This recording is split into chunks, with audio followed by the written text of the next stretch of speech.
आखिर कब सुलझेगा 13% होल्ड पदों का विवाद। मध्य प्रदेश में बीते 2 साल से सभी भर्तियों के 13% पद होल्ड पर। लगातार उठ रही 13% होल्ड रिजल्ट जारी करने की मांग। अब ओबीसी एडवोकेट्स वेलफेयर एसोसिएशन ने मुख्यमंत्री को लिखी चिट्ठी। एडवोकेट जनरल प्रशांत सिंह पर एसोसिएशन ने लगाए गंभीर आरोप। नियुक्तियों में गड़बड़ी को लेकर एडवोकेट जनरल पर साधा निशाना। क्या एडवोकेट जनरल को ओबीसी, एसटी और एससी वर्ग से है कोई दिक्कत? 87-13% फॉर्मूले ने अटकाए हजारों सरकारी पद, लाखों उम्मीदवार हो रहे परेशान। नमस्कार, मैं हूं रामकृष्ण गौतम और आप देखना शुरू कर चुके हैं मध्य प्रदेश छत्तीसगढ़ का बेहद भरोसेमंद डिजिटल मीडिया प्लेटफॉर्म द सूत्र। आज की सीएम हेल्पलाइन यानी कॉमन मैन हेल्पलाइन में मैं आपके लिए लेकर आया हूं हजारों सरकारी पदों और लाखों उम्मीदवारों से जुड़ी बड़ी खबर।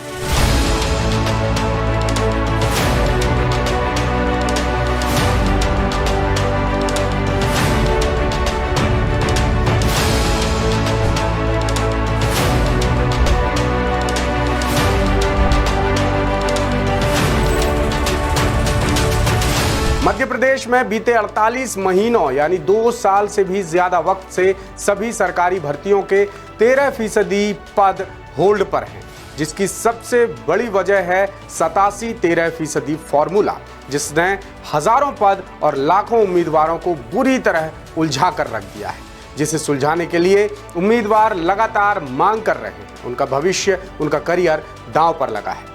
युवाओं की परेशानियों को लेकर अब पिछड़ा वर्ग यानी ओबीसी एडवोकेट्स वेलफेयर एसोसिएशन मैदान में उतर आया है। एसोसिएशन ने 13% होल्ड पदों के लिए सीधे तौर पर एडवोकेट जनरल यानी महाधिवक्ता प्रशांत सिंह को जिम्मेदार ठहराकर उन्हें पद से हटाने की बड़ी मांग कर डाली है।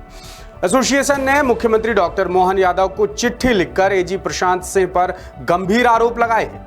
ये रही वो चिट्ठी जिसमें लिखा है कि एडवोकेट जनरल ने नियुक्तियों में भारी गड़बड़ियां की हैं। उन्होंने ओबीसी, एससी और एसटी वर्ग के अधिवक्ताओं की नियुक्ति नहीं की।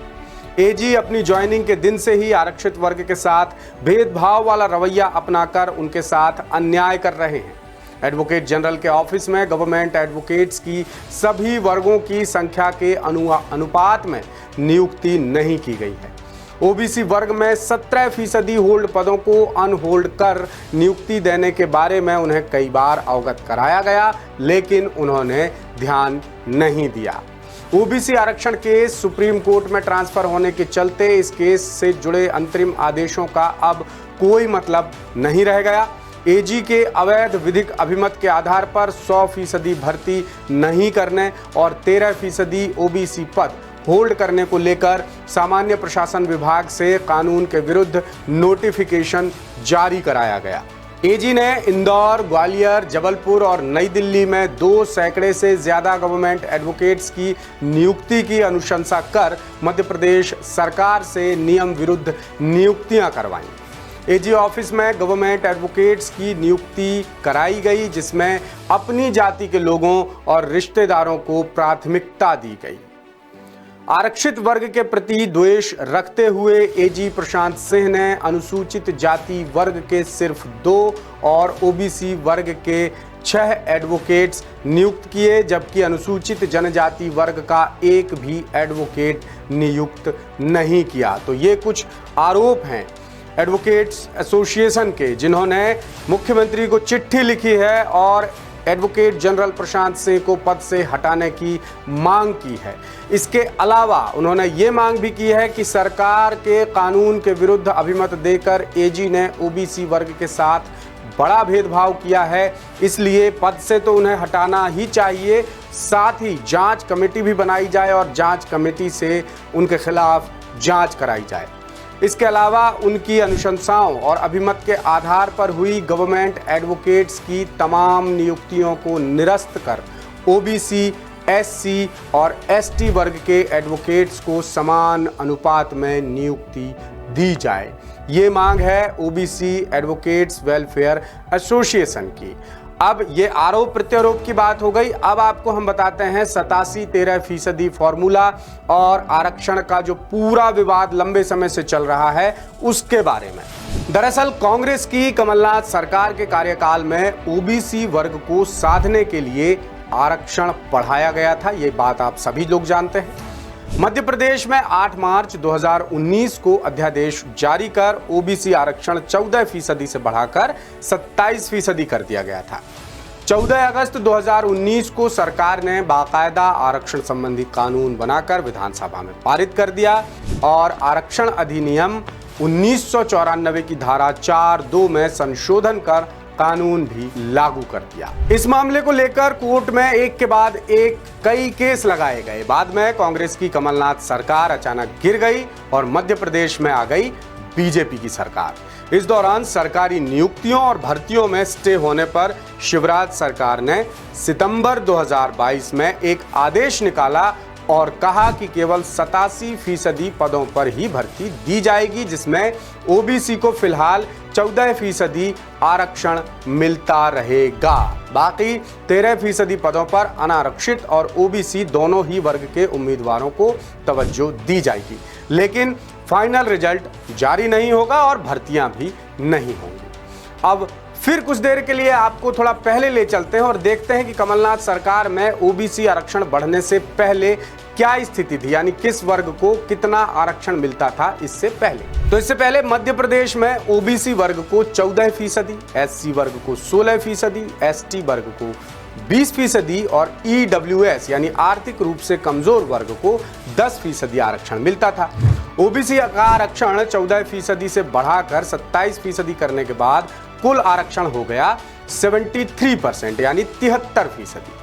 8 मार्च 2019 को 27% ओबीसी आरक्षण लागू होने के बाद 12 मार्च 2019 को हाई कोर्ट में पहली याचिका लगी, जो national eligibility cum entrance test यानी नीट पीजी 2019-2020 में दाखिले से जुड़ी थी। इस याचिका में ओबीसी वर्ग को 27% आरक्षण नहीं देने की मांग की गई थी।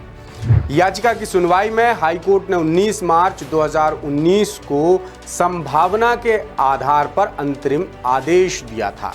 क्या आदेश दिया था? हाईकोर्ट ने कहा था कि यह आदेश केवल याचिका की विषय वस्तु पर ही लागू होगा। ओबीसी आरक्षण की पैरवी के लिए सरकार की ओर से नियुक्त विशेष अधिवक्ताओं ने 13 सितंबर 2024 को यानी इसी साल जीएडी के सचिव से 13% होल्ड पदों को अनहोल्ड करने के बारे में चर्चा की। इस दौरान उन्हें बताया गया कि काउंसलिंग की अधिसूचना 6 मार्च 2019 को ही जारी की जा चुकी है, लिहाजा कम से कम काउंसलिंग में तो 27% ओबीसी आरक्षण का कोई सवाल नहीं था। इससे पहले 27% ओबीसी आरक्षण को लेकर हाई कोर्ट में एक के बाद एक कई याचिकाएं दाखिल की गईं, जिनमें 19 मार्च 2019 का अंतरिम आदेश लागू किया गया था। अब तमाम याचिकाएं सुप्रीम कोर्ट में ट्रांसफर की जा चुकी हैं, लिहाजा हाई कोर्ट के सभी पुराने अंतरिम आदेश अब प्रभावहीन हो गए, इनका कोई मतलब नहीं रह गया। इसलिए मांग की जा रही है कि सभी होल्ड पदों को अनहोल्ड कर ओबीसी वर्ग के उम्मीदवारों को ये पद दे दिए जाएं।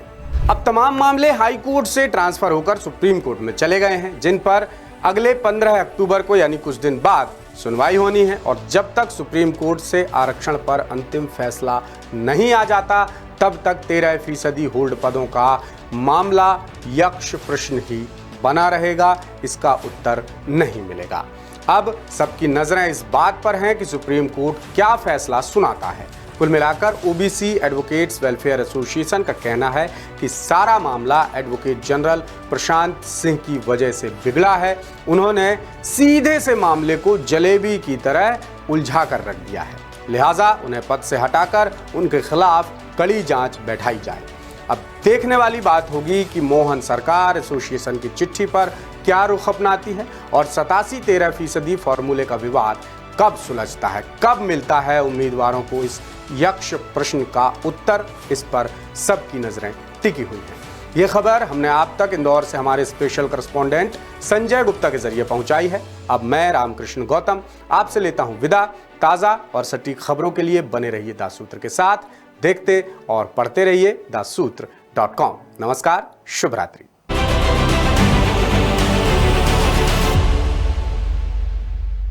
लेटेस्ट, इन्वेस्टिगेटिव और इन डेप्थ खबरें देखने के लिए ज्वाइन कीजिए द सूत्र का व्हाट्सएप चैनल, सब्सक्राइब कीजिए यूट्यूब चैनल, लाइक कीजिए फेसबुक पेज और पढ़ते रहिए वेबसाइट www.daसूत्र.com।